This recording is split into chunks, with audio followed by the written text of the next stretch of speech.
성도의 삶에 시련을 주시는 이유, 성도의 삶에 시련을 주시는 이유라는 제목으로 말씀 전하겠습니다. 시편 66편은 그 형식적인 면에서 이 찬양시와 감사시가 함께 나타나고 있습니다.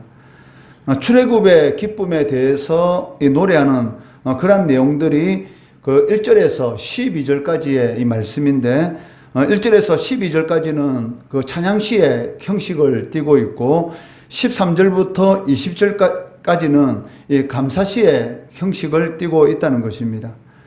시편 66편의 이 전체적인 이 배경은 이스라엘 백성들이 그 430년 동안 이 애굽에서 이 노예 생활을 하였는데, 그 애굽에서 구원받은 그러한 것에 대해서 또 홍해를 이 육지처럼 걷는 그러한 이 사건에 나타나고 있는 그 하나님의 놀라운 그러한 역사들, 여기에 대해서 이 찬양하고 있으며, 또 이러한 이 하나님의 구원의 역사는 그 지금으로부터 그 3000년 그 이전에 있었던 그러한 이 과거 역사일 뿐만이 아니고 현재 그 우리의 오늘 우리의 삶 속에도 그 나타나는 그러한 역사다라는 것을 이 강조하고 있다는 것이죠. 그러니까 하나님은 어제나 오늘이나 이 영원토록 이 동일하신 분이시지 않습니까? 그렇기 때문에 그 지금으로부터 이 3500년 전에 나타난 이 출애굽의 이 하나님의 구원의 역사는 오늘날 이 순간도 우리의 삶 가운데 나타나고 있다라는 것을 시편 기자는 이 강조하고 있습니다. 그 하나님께서 이스라엘 백성들을 위해서 행하신 그 수많은 기적들이 있습니다. 이러한 기적들은 그 우리의 삶 가운데도 실질적으로 나타나고 있다는 것이죠. 그 중에 가장 큰 기적이 무엇입니까? 바로 이 구원의 역사죠. 이 마귀의 종, 아무 소망이 없는 그러한 이런 삶 가운데 살아가는 우리들에게 이 천국 소망이라는 그런 은혜를 베풀어 주셨다는 것입니다. 그러니까 하나님께서 이스라엘 백성들을 위해서 수많은 그러한 기적들을 행하셨는데, 그 중에서 가장 핵심적인 사건으로 오늘 이 본문의 시편 기자는 이 홍해 사건을 이렇게 말씀하고 있습니다. 그 6절 말씀해 보시면, 하나님이 바다를 변하여 육지가 되게 하셨으므로 무리가 걸어서 강을 건너고 우리가 거기서 주로 말미암아 기뻐하였도다라고 말씀하고 있습니다. 이 홍해 사건은 이 바다가 이 육지가 되는 사건이다라고 말을 할 수가 있습니다. 홍해 사건의 가장 큰 의미가 무엇입니까? 바로 그러니까 역사적으로는 이 애굽에서 구원받은 그러한 사건이지만, 그 영적으로 우리가 이 사건을 본다면 이 마귀의 종에서 하나님의 자녀가 된 사건이다라고 말을 할 수가 있다는 것이죠. 그렇기 때문에 바울은 이스라엘 백성들이 이 홍해를 건넌 이 사건에 대해서 이 세례받은 사건으로 이렇게 표현하고 있습니다. 그 세례가 무엇을 의미합니까? 내가 예수 그리스도를 믿음으로 인해서 이제는 이 하나님의 자녀가 되었다라는 것은, 하나님의 자녀가 되었다라는 것을 이 교회에 공식적으로 선포하는 그러한 예식이 바로 이 세례인데, 바울 사도는 이스라엘 백성들이 홍해 바다를 걷는 것을 바로 이 세례받은 사건으로 표현하고 있다는 것이죠. 고린도전서 10장 1절 2절 말씀해 보시면, 형제들아 나는 너희가 알지 못하기를 원하지 아니하노니 우리 조상들이 다 구름 아래에 있고 바다 가운데로 지나며 모세에게 속하여 다 구름과 바다에서 세례를 받았다라고 기록하고 있다는 것이죠. 그러니까 이스라엘 백성들이 애굽에서 구원받은 이 사건은 오늘날로 말하면 이 하나님의 자녀들이 우리의 죄 허물로 죽었던 그 우리들이 구원받은 그러한 사건과 똑같다라고 말씀하고 있다는 것입니다. 그런데 시편 기자는 이러한 과거에 일어난 이런 출애굽의 이 구원의 역사가 지금도 이루어지고 있다라고 선언하고 있습니다. 그 7절 말씀해 보시면, 그가 그의 능력으로 영원히 다스리시며 그의 눈으로 나라를 살피시나니 거역하는 자들은 교만하지 말지어다라고 말씀하고 있습니다. 시편 기자는 지금도 하나님의 영원하신 이 능력을 통해서 온 세상을 다스리고 계신다라는 것을 강조하고 있습니다. 그렇기 때문에 하나님 앞에 피조물인 인간이 자신이 가지고 있는 이런 외적인 것을 가지고 교만하게 행하면 안 된다는 것이죠. 사울왕이 사무엘 선지자로부터 처음에 기름 부음을 받을 때는 얼마나 겸손한지 모릅니다. 그렇지만 그 겸손함이 이 왕이라는 이런 환경으로 바뀌어졌을 때에 어느 순간인가 하나님 앞에 이 교만하게 되었던 것이죠. 저 다르게 말한다면 그 하나님의 은혜가 없이도 자신이 모든 것을 다 할 수 있을 것 같은 그런 이런 생각을 가지게 되었고, 결국은 어떻게 되었습니까? 전쟁은 여호와께 속한 것인데도 불구하고 마치 전쟁에서 승리한 것이 자신의 힘과 노력으로 된 것처럼 자신의 이름을 기록한 이 성전비를 이렇게 세우는 것을 이렇게 볼 수가 있습니다. 이것이 결국은 비참한 이 죽음으로 인생을 마무리하는 것을 볼 수가 있는데, 7절 하반절에 보시면 교만하지 말지어다.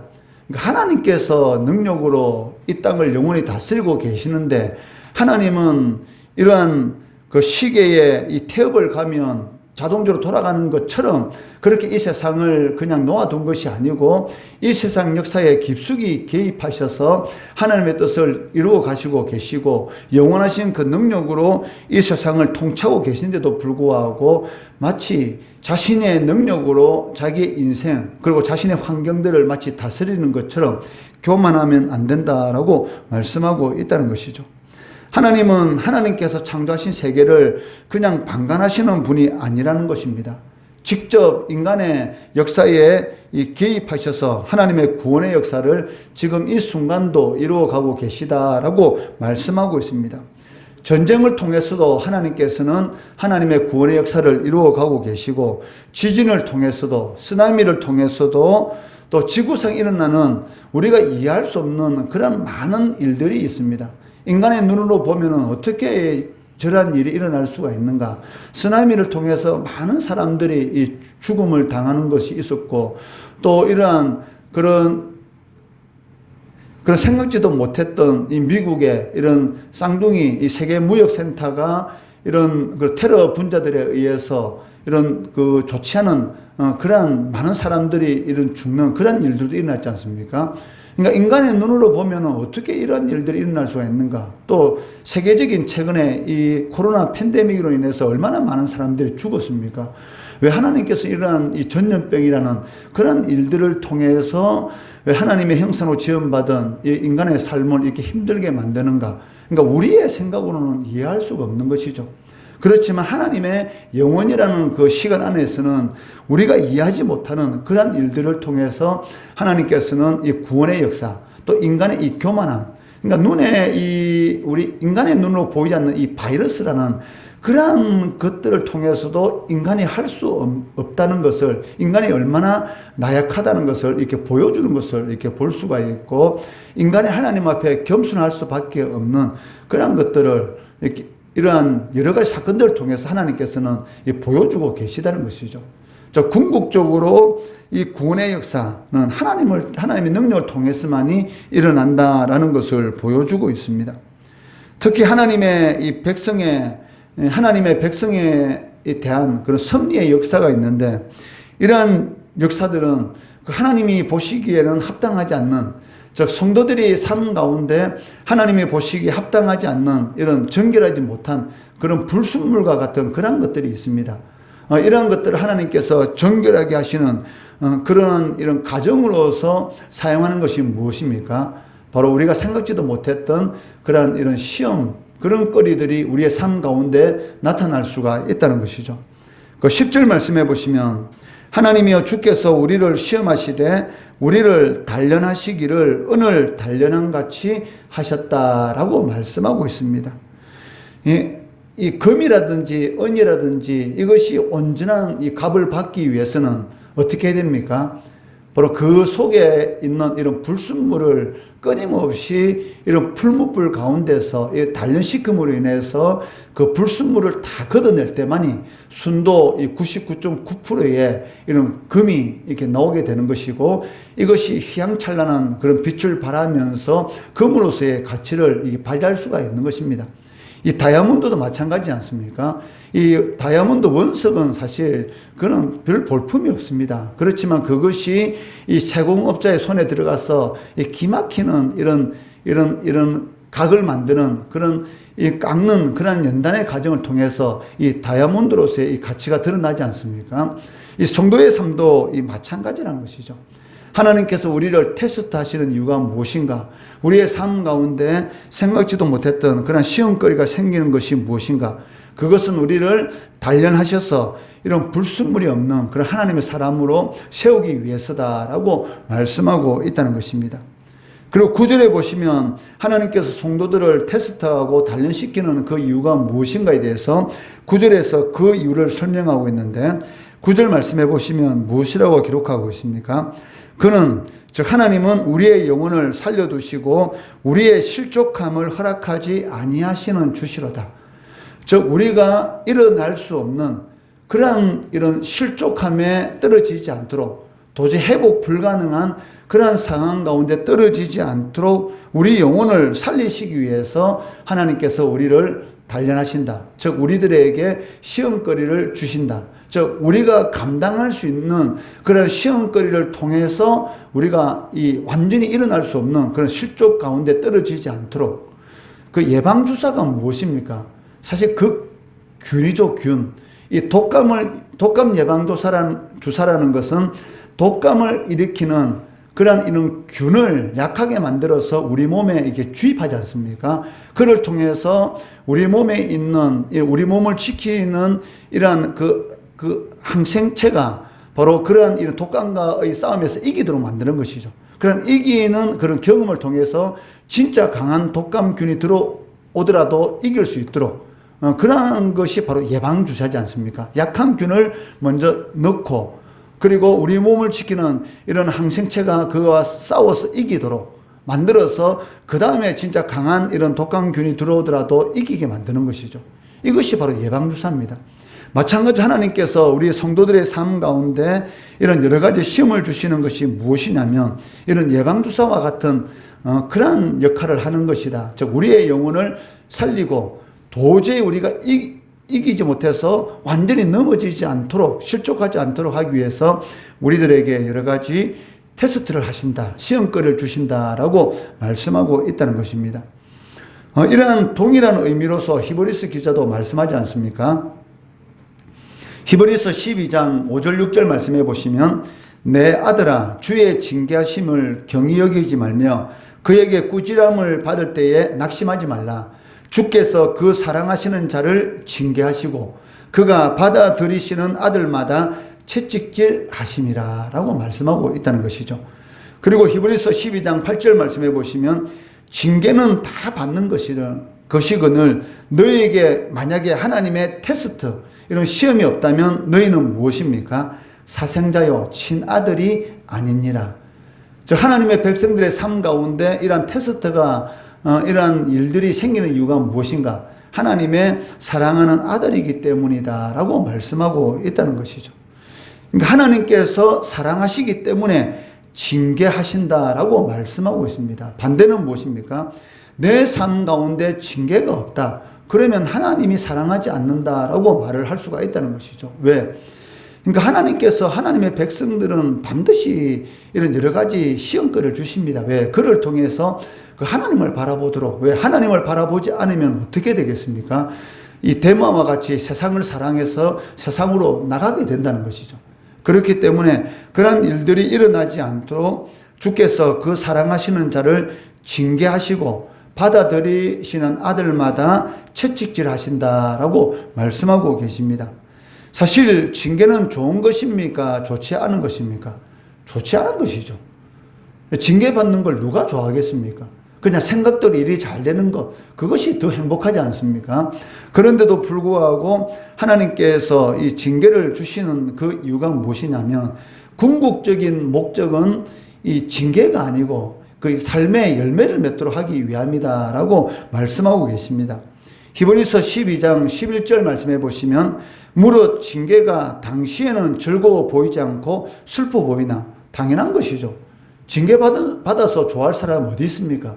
그러나 후에 그로 말미암아 연단받은 자들은 의와 평강의 열매를 맺느니라 라고 말씀하고 있습니다. 즉 하나님께서 기뻐하시는 그러한 열매를 맺도록 하기 위해서 어쩔 때는 너무나 답답한 그런 환경을 주시고 이렇게 할까 저렇게 할까 고민 가운데 빠지기도 하시고 또 이것이 옳다고 생각했는데 전혀 좋지 않은 그런 결과가 나타날 수도 있고 이런 많은 일들이 우리의 삶 가운데 나타나는 그런 이유가 무엇인가? 즐겁지도 않고 오직 슬퍼 보이는 그런 일들이 나타나는 것이 무엇인가? 궁극적으로는 의와 평강의 열매를 맺기 위함이다 라고 말씀하고 있습니다.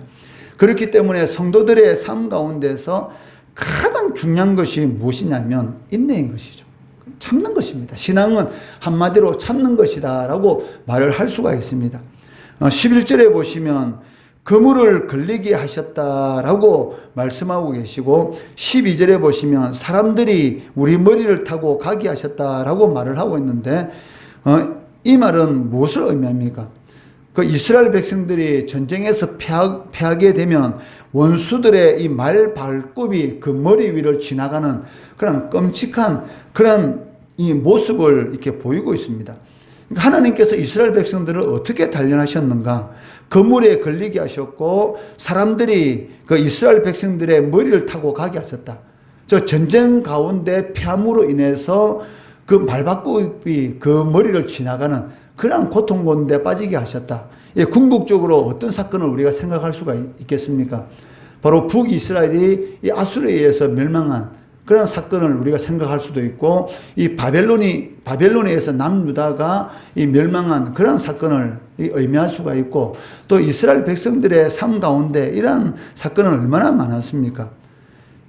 이러한 모습들에 대해서 12절 하반절에 보시면 불과 물을 통과한 것이다 라고 이렇게 말을 하고 있습니다. 12절에 사람들이 우리 머리를 타고 가게 하셨나이다. 우리가 불과 물을 통과하였더니 주께서 우리를 끌어내사 어떠한 곳에 풍부한 곳에 들이셨나이다. 그때는 불과 물을 통과하는 그런 고통 가운데 떨어졌지만 실질적으로 이런 일들을 통해서 그런 상황 가운데서 하나님을 바라보고 인내하고 참고 견디니까 결국은 하나님께서 어떻게 해주셨습니까? 그 가운데서 끌어내사 자신의 힘으로는 할 수 없는 것이죠. 그러나 하나님께서는 그 가운데서 우리를 끌어내사 풍부한 곳에 들이셨다라고 말씀하고 계십니다. 이 불가물은 극심한 이 위험을 상징하는 것입니다. 그렇지만 이 레위기에서는 이 불가물에 대해서 뭐라고 말하냐면 이스라엘 백성들이 죄를 지을 때 하나님 앞에 정결의식을 행하게 되는데 정결의식을 행하기에 있어서 이 불가물은 가장 중요한 수단으로 사용됩니다. 번제물을 태우는 데 있어서 사용되는 것이고 또 물로 씻음으로 인해서 이스라엘 백성들이 그 공동체 안에 들어올 수가 있었습니다. 죄를 지은 자는 이 몇 날 며칠 격리하게 되고 그리고 다시 이제 그 시간이 지나게 되면 이 물로 모욕을 하고 이스라엘 공동체 안으로 이렇게 들어올 수가 있었습니다. 그렇기 때문에 이 불가물은 이 정결 의식을 행함에 있어서 가장 중요한 이 수단으로 사용되었던 것이죠. 그러니까 이 불가물은 두 가지를 상징하고 있는데 극심한 위험인과 동시에 하나님의 은혜의 도구로서 사용된다라는 것을 알 수가 있습니다. 이것은 이스라엘 백성들이 당한 그런 모든 이런 시험거리들은 결국은 무엇이었다는 것입니까? 하나님의 백성들을 정결케 하는 그런 하나님의 도구였다. 즉 하나님의 가정이었다라고 말을 할 수가 있다는 것입니다.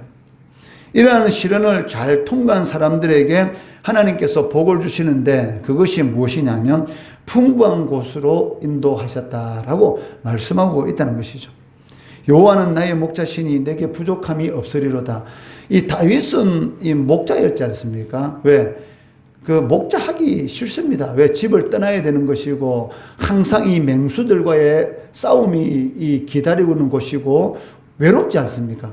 그리고 사람은 없고 이런 양과 이런 가축과만 있는 몇 날 며칠을 집을 떠나야 있을지 모르는 그러한 이런 그 생활을 해야 되기 때문에 그 집에 이 가축을 키우는 그런 일을 맡는다는 것은 너무나 어떻게 보면 하기 싫은 그런 일이 있었습니다. 그렇지만 다윗은 이 막내이기 때문에 형들이 자꾸 하기 싫으니까 결국 자기한테 그 일이 오게 된 것이고 이 광야에서 이런 가축을 지키면서 아무도 없는 그런 어두운 가운데에서 고백하는 것이 무엇입니까? 여호와는 나의 목자시니 내게 부족함이 없으리로다. 저 양을 쳐다보니까 양이 언제 가장 행복해요? 이 목자가 있을 때, 그러니까 목자가 지켜주고 있을 때 양이 가장 행복하다는 것이죠. 그러니까 자신이 그것을 이런 양을 치면서 이렇게 느꼈는데 자신의 인생도 마찬가지라는 것입니다. 여호와는 나의 목자시니, 그래, 인생이란 것은 하나님이 나를 지켜주시고 보호하여 주실 때만이 가장 행복하는구나. 푸른 초장, 쉴 만한 물가로 인도하시는 분은 오직 목자이신 하나님 한 분뿐이시구나 라는 것을 다윗은 이 풍부한 곳으로 인도하였다라고 이런 오늘 이 시편 기자는 고백하는 것을 볼 수가 있습니다. 그렇기 때문에 이 성도가 물과 불을 통과한다는 것은 궁극적으로는 하나님께서 우리에게 주시는 이 복을 얻기 위한 그런 약속한 것을 얻기 위한 하나의 가정에 불과하다라고 할 수 있습니다. 그렇기 때문에 참으면 되는 것이죠. 어려운 일이 겹칠 때에 하나님을 바라보고 인내하고 참고 견디면 하나님께서 반드시 풍부한 곳으로 인도해 주신다라고 말씀하고 있습니다. 시편 기자는 그 시험 가운데 건져주신 이러한 하나님의 영적인 법칙을 깨닫고 나니까 하나님 앞에 그 다음에 뭘 하겠습니까? 감사로 제사를 드리게 되는 것이죠. 13절 14절 말씀해 보시면 내가 번제물을 가지고 주의 집에 들어가서 나의 소원을 주께 갚으리니 이는 내 입술이 낸 것이요 내 환난 때에 내 입이 말한 것이니이다 라고 말씀하고 있다는 것입니다. 즉 하나님의 영적인 법칙, 성도들의 삶 가운데 일어나는 여러 가지 테스트, 시험거리들은 궁극적으로 하나님께서 약속하신 이 풍부한 것을 주기 위한 하나의 도구, 가정에 불과한 것이다 라는 것을 깨닫고 나니까 그 입에서 나오는 것은 단 무엇뿐입니까? 감사죠. 그러니까 영적인 법칙을 깨달은 성도의 입에서 나오는 것은 실질적으로 하나님, 내가 무엇이 간데 이런 은혜를 베풀어 주십니까? 라는 감사만이 있을 뿐입니다. 이러한 고백을 시편 기자는 이 감사의 제사를 통해서 하나님께 영광 돌리는 것을 볼 수가 있습니다. 그렇기 때문에 16절에서 시편 기자는 뭐라고 선포합니까? 16절에 보시면 하나님을 두려워하는 너희들아 다 와서 들으라. 하나님이 나의 영혼을 위하여 행하신 일을 내가 선포하리로다. 즉 간증하겠다는 것이죠. 나도 너희들과 똑같이 이런 어려운 가정이 있었다. 그렇지만 지나오고 나니까 그러한 가정이 무엇입니까? 불과 물과 같은 나를 정결하게 하는 그런 하나의 가정에 불과한 것이고 결국은 나를 풍부한 곳으로 이끌어 주셨다. 그러므로 인해서 내가 하나님 앞에 감사해 드린다. 이것을 너희들은 들으라 라고 하면서 하나님의 은혜를 또 하나님께서 행하신 일에 대해서 선포하는 것을 보게 된다는 것이죠. 삶 가운데 시련이 있다 할지라도 그런 모든 것들은 하나님께서 우리에게 약속한 풍부한 곳으로 인도하기 위한 그러한 하나의 가정인 것을 이렇게 믿음의 이 고백을 통해서 하나님께 영광 돌리시기 바랍니다. 그렇게 되면 반드시 하나님께서 우리가 생각하지 못했던 그런 놀라운 일들을 선포할 수 있는, 간증할 수 있는 그런 은혜를 베풀어 주신다는 것이죠. 이런 간증거리가 삶 가운데 풍성하기를 주의 이름으로 축원합니다.